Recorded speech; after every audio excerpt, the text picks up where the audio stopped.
चलो अब न्यूमेरिकल्स करते हैं। पहले करेंगे एफ सी एफ एस का।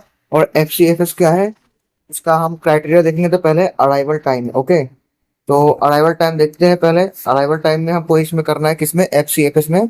और नॉन प्रीएम्प्टिव का। नॉन प्रीएम्प्टिव का मतलब है जिसे हम चेंज नहीं कर सकते, उसका प्रोसेस होने के बाद ही ये रुकेगा, ऐसा। तो सबसे पहले हमको दिया होगा अराइवल टाइम, बर्स्ट टाइम और प्रोसेस दिया होगा। तो हमने लिख दिया पहले व्हाइट कलर से। अब यहाँ पे हम लोग गैंट चार्ट बनाएंगे। तो कैसे बनाएंगे, पहले हमेशा जीरो से स्टार्ट करना है, ये याद रखना। अब जीरो हमने यहाँ पे लिख दिया। अब क्या करना है, एक मिनट। तो हमने यहाँ पे जीरो लिख दिया, ओके। अब जीरो लिखने के बाद हमें चेक करना है यहाँ पे कि सबसे लो अराइवल टाइम किसका है। सबसे लो अराइवल टाइम P1 का है। हमने यहाँ P1 लिखा। और कितने टाइम में पूरा कर रहा है, तो दो, टू लिखा हुआ है, टू टाइम में, यहाँ पे टू लिख दिया हम लोगों ने। टू लिखने के बाद अब हमें चेक करना है कि जीरो से टू में कोई और भी है क्या अराइवल टाइम के अंदर। तो जीरो से टू में P2 है अभी। अब P2 का क्या करना है, P2 लिखना है यहाँ पे। और P2 के बाद यहाँ पे टू लिखा हुआ है। इसका कितना बर्स्ट टाइम है, तो टू है, प्लस टू करेंगे इसमें तो फोर हो जाएगा। मैं फोर लिख दिया। इसके बाद में फिर अगला चेक करेंगे कि फोर किसी के अंदर आता है अराइवल टाइम में, इस प्रोसेस के अंदर। जीरो है, वन है, फाइव है, सिक्स, फोर नहीं है, तो हमें क्या करना होगा, उसको स्किप करना पड़ेगा। जो हमने स्किप कर दिया स्टार स्टार लगा के। अब वन ऐड किया तो फाइव हो जाएंगे। अब इसमें कोई फाइव है क्या, तो है, P3 के पास फाइव है। तो क्या किया हमने, P3 लिखा यहाँ पे। और इसका बर्स्ट टाइम कितना है, थ्री। इसमें फाइव प्लस थ्री ऐड किया तो एट हो गया। अब एट होने के बाद चेक करेंगे कोई एट पे जाता है तो हाँ जी, ये तो हो गया P1 P2 और P3 हो गया। बचा सिर्फ P4 है। और इसका सिक्स है, यानी कि ये एट तक जाता है। तो ये क्या होगा, ये आएगा अब इसका। तो इसमें अब एट तक था। अब ये कितना है बर्स्ट टाइम इसका, P4 का, तो फोर है। तो एट प्लस फोर, 12 हो गए। यहाँ तक कैंसर क्लियर हो गए। अब ये करने के बाद हमें कंप्लीशन टाइम करना है। कंप्लीशन टाइम कैसे होगा, जो भी प्रोसेस है ना, उसका जो राइट साइड वाला वैल्यू आएगा वही हमें लिखना है कंप्लीशन टाइम। यहाँ पे P1 लिखा है। तो P1 का यहाँ पे P1 राइट साइड पे क्या है, टू, तो यहाँ पे टू लिख दिया। फिर यहाँ पे क्या P2 लिखा है, ये रहा P2। इसका राइट साइड फोर है, यहाँ पे फोर लिख दिया। फिर यहाँ पे P3 है। P3 यहाँ पे नहीं है, यहाँ पे है, तो यहाँ पे एट है P3, इसलिए यहाँ पे एट लिख दिया। फिर यहाँ P4 है। और P4 की वैल्यू क्या है, 12, 12 लिख दिया हमने यहाँ पे।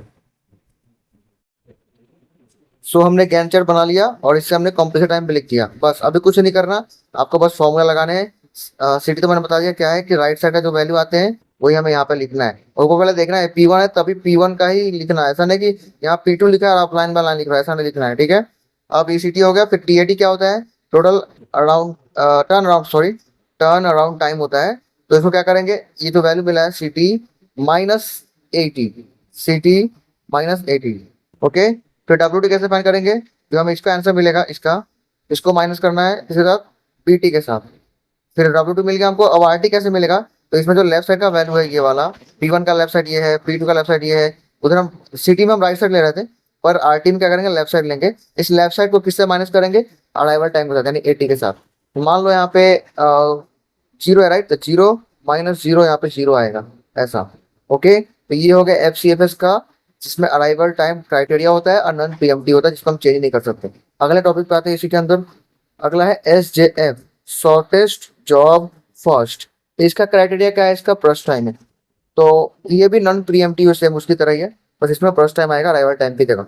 अब यहाँ पे हमें ये सेम दिया होगा टेबल, आएगा, पता ही आपको टेबल क्या बनाना है। इसका कैंसर कैसे बनेगा, हमेशा जीरो से स्टार्ट करना, मैंने अभी पूरी बताया।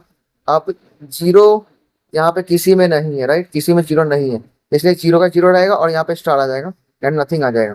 फिर वहाँ पे वन लिख दिया हमने, प्लस वन ऐड किया। अब इसमें वन है कि नहीं, अराइवल टाइम चेक करो, बिल्कुल है। किसकी जिसके पास है, P1 और P3 के पास, इन दोनों के पास वन वन है। अब इन दोनों में से किसको लेना, कैसे डिसाइड करेंगे, तो इसका हम चेक करेंगे फर्स्ट टाइम। तो इसमें देखो, इसका थ्री है और इसका टू है, तो इन दोनों में सबसे छोटा किसका है, तो सबसे छोटा P3, यानी प्रोसेस थ्री का टू है। अब क्या करेंगे, यहाँ पे प्रोसेस थ्री लिख देंगे, P3। ये लिखने के बाद अब हमें यहाँ पे देखना है कि वन था यहाँ पे, राइट, कितना है इसका P2 का फर्स्ट टाइम, टू, तो वन प्लस टू यानी थ्री हो गया यहाँ पे। यहाँ तक क्लियर है। अब क्या करना है, अब यहाँ पे ऑलरेडी P1 था, क्योंकि उसका भी वन था, इसका भी वन था, यहाँ पे अभी P1 रहेगा ही, ठीक है। अब यहाँ पे और चेक करो कि थ्री का कोई और आता है क्या, यानी कि P1 था पहले से। अब देखो P3 जो हो गया ना, इसको हटा देना है, ओके। अब बचा है P1 P2 P4, P1 का वन है अभी भी बचा हुआ है, लेकिन यहाँ पे थ्री आया है। यहाँ पे थ्री के बीच में कोई और भी नंबर आता है क्या, तो हाँ, P2 का भी टू आता है, यानी थ्री से कम है, इसलिए अभी P1 और P2 लाइन में है। अब क्या करेंगे, इन दोनों का फर्स्ट टाइम चेक करेंगे। P1 का फर्स्ट टाइम क्या है, थ्री है, और P2 का क्या है, फोर है। इन दोनों में कम किसका है, P1 का, इसलिए हम यहाँ पे P1 लिखेंगे। फिर इसमें कितना है, थ्री है, 3 + 3 कितने हुए 6, तो 6 लिख दिया हमने। अब यहाँ पे चेक करो 6 किस किस का आता है, तो सभी का 6 आता है। ऑलरेडी यहाँ पे ये हो चुका है, इसको नहीं करना है। अब बचा P2 और P4 है, तो 2 है इसका, इसका 4 है, यानी दोनों ही आता है। अब इसका प्रश्न चेक करेंगे, तो इनका प्रश्न चेक किया तो दोनों का सेम 4 आ रहा है। अब अगर दोनों का सेम आ रहा है तो फिर क्या करेंगे, फिर वापस हम पीछे जाएंगे, चेक करेंगे पहले कौन आया था। तो पहले P2 आया था, इसलिए हमने P2 लिख दिया यहाँ पे, और इसकी वैल्यू क्या है P2 की 4, 6 + 4 कितना हो गया 10। आखिरी जो बचा उसको लिख देना है P4, और इसमें 4 इसका फर्स्ट टाइम है, 10 + 4 14। ये होगा गैंट चार्ट इसके SJF पे। इसको इस तरह से करना है।